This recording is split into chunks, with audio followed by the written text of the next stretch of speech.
Why don't you act like grown-ups?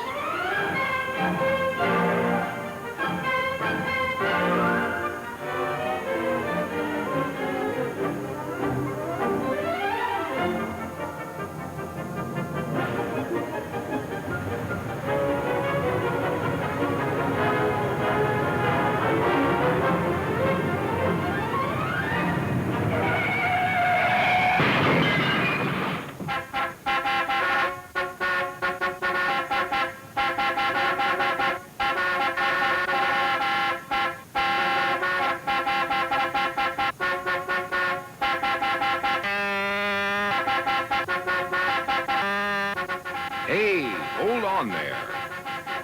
Stop it, you two. You both ought to be ashamed of yourselves. Why don't you act like grown-ups? And you too, stop. Quiet. All of you. Stop where you are.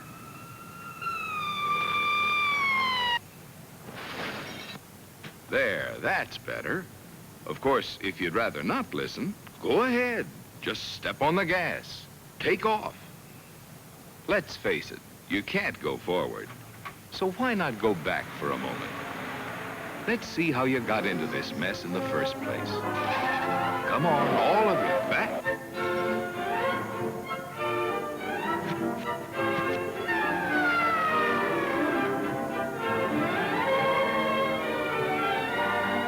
I mean all the way back.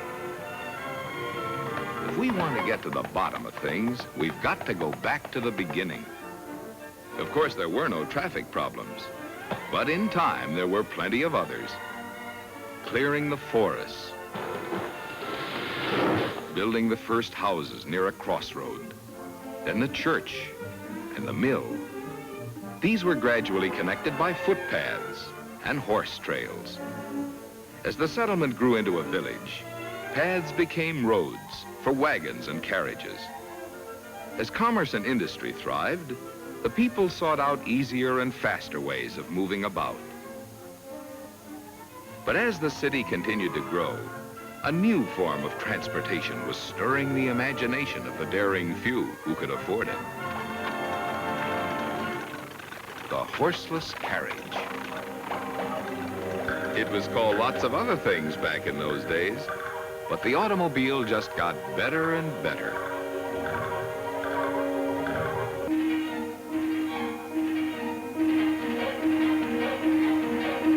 Pretty soon it wasn't just a luxury or a convenience. It became part of the American standard of living.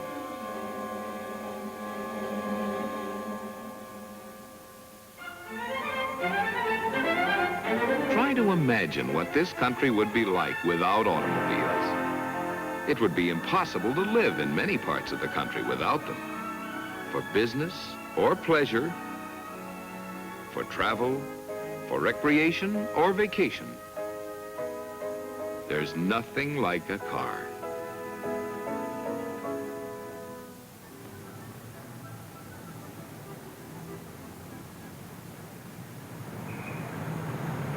50 million Americans can't be wrong. But millions of cars take up a lot of room, especially when too many of them are in the same place at the same time. Traffic congestion gets worse and worse because more and more of us are using our family cars while we go about our daily work. Take this modern office building. If all the people in the building drove their cars to work, the parking area required would be greater than the floor space of the building itself.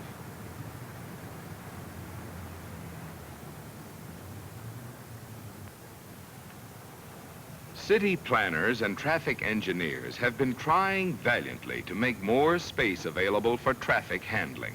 But the increasing number of cars requires wider streets and more off-street parking lots. In many cases, valuable land must be sacrificed to the traffic monster. But these changes only bring more cars into already overcrowded downtown streets, and the traffic situation becomes more acute and aggravating than it ever was before. We widen our streets and invite more traffic. More freeways, more cars, and so the cycle goes.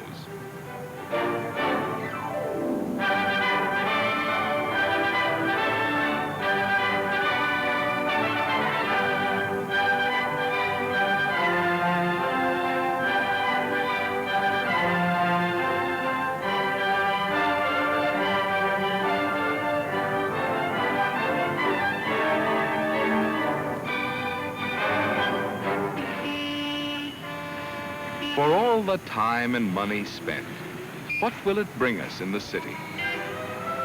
Speed? Convenience? Safety? Pleasure?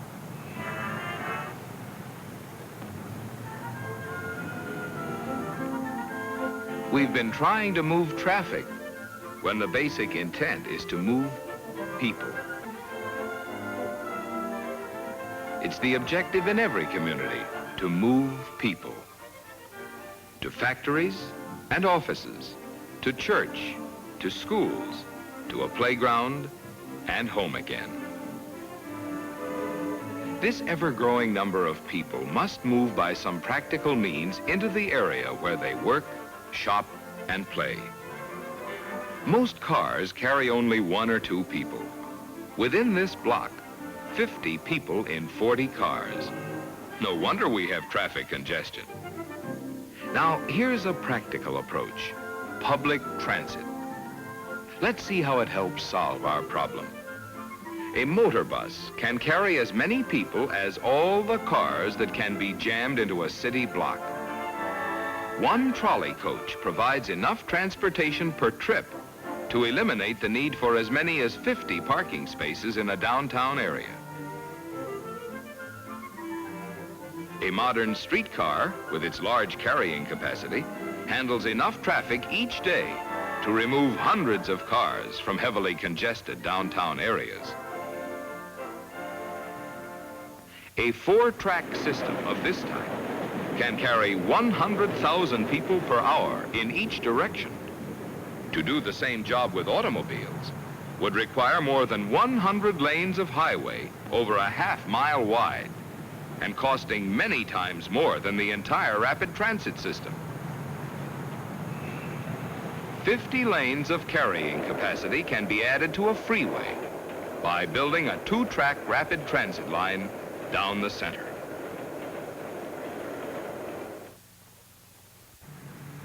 Let's take a closer look at our transit system.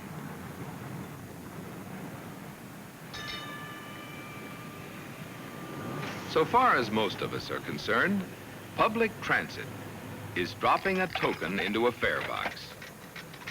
These tokens all add up to one thing: a faster, safer, more dependable ride for you.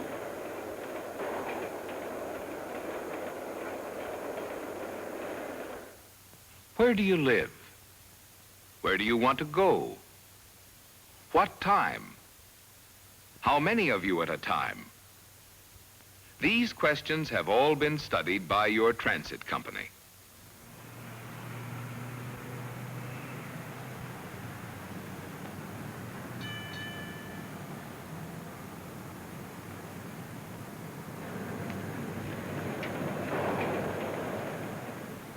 Your arrival at work must be timed. Routes must be covered which serve the most people. Enough vehicles must be made available for rush periods. You are able to transfer to other points, wherever transfer points are most needed. The transit operator must carefully study each type of vehicle and use it where it will best serve you, whether you live in the suburbs, on the main thoroughfares, or in the city.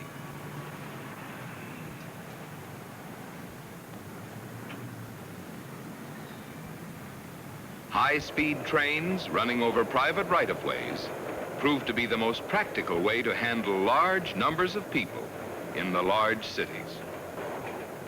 Your daily travels are made possible by trained, skilled people to ensure high standards of performance. High standards for equipment, too, must be upheld. Regular inspections and maintenance go on daily because the safety and convenience of thousands of people are concerned.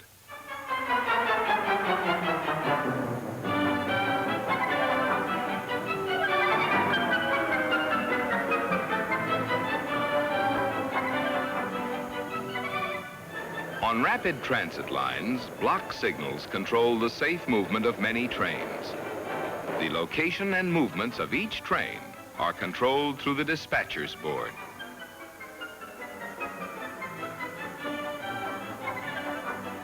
All these devices are placed in the hands of competent, alert operators whose single aim is to serve you, the passenger, with safe, dependable vehicles.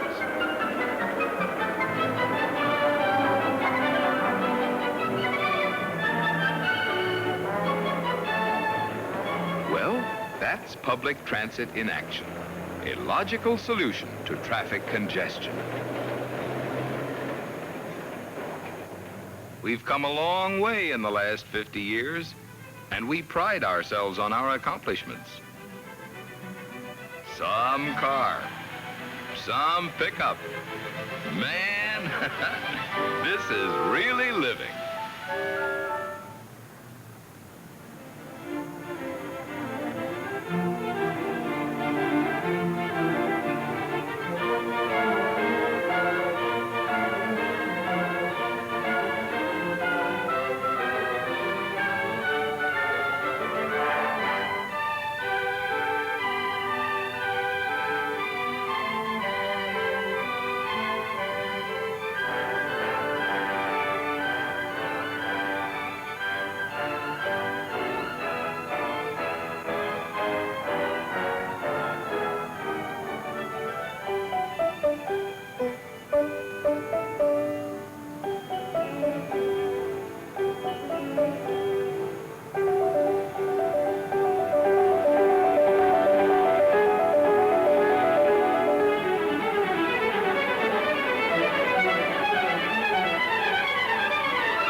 Well, it was bound to happen.